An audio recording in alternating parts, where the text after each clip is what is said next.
Student groups in Nova Scotia are crying foul over what they say is a broken promise by government to reduce university tuition rates for all students.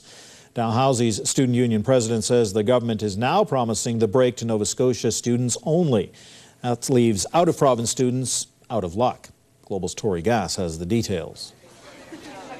Deborah Workington is enjoying the university experience, but the BC native says news the Nova Scotia government will not be reducing tuition rates for out-of-province students as they're thinking about a transfer.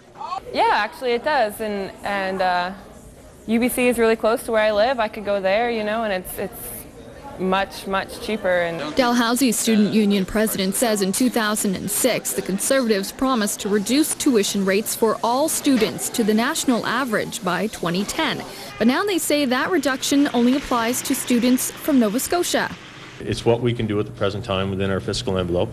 You know, we always want to do more, but that's what we can afford to do as a province. It's really unfortunate that they're breaking this promise and now saying that there are all these factors that go into it. Nova Scotia's universities have the highest rate of tuition in the country, and they're being faced with dropping enrollments. Tipping says this latest round of news isn't going to help.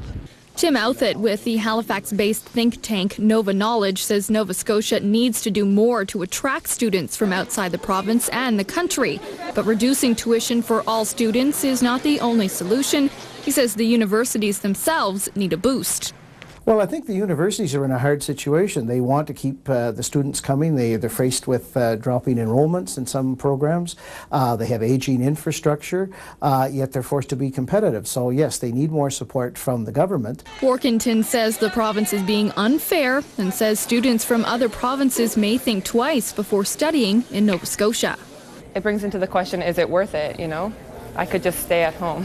Tori Gass, Global News, Halifax.